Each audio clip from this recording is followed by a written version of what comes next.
Sir இப்போ நம்ம ஒரு புதிய ஏரியாவில் போய் நம்ம ஒரு வாடகை வீட்டுக்கு போகிறோம்னு வச்சுங்களேன். அந்த வாடகை வீட்டுக்கு போனவொடனே வீடு பார்க்கும்போது நல்லா இருக்கும் சார்.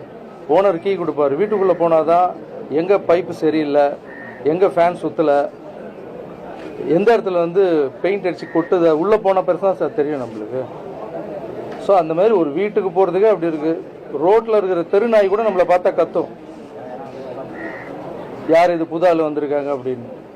அந்த தெருநாய் இருக்குல்ல, அதுக்கு பிடிச்ச பிஸ்கெட் போடணும். ஒரு சில தெருநாய்ங்கெல்லாம் பார்த்தீங்கன்னா பிஸ்கெட் சாப்பிடாது, பிரியாணி தான் சாப்பிடும், நான்வெஜ் தான் சாப்பிடும்.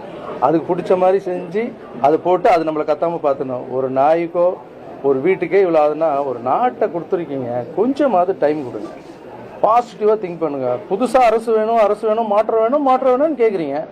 மாற்றம் வந்துடுச்சு, மாற்றத்துக்கு கொஞ்சமான டைம் கொடுக்கணும்வா? ஒரு வாடகை வீட்டுக்கே நம்மளுக்கு இவ்வளோ கஷ்டப்பட வேண்டியது இருக்குது. ஒரு அரசாங்கத்தை புதுசாக கொடுத்துருக்காங்க. ஸோ என்னை பொறுத்த வரைக்கும் அவங்களுக்கு கொஞ்சம் டைம் கொடுத்தா நல்லதுன்னு நினைக்கிறேன்.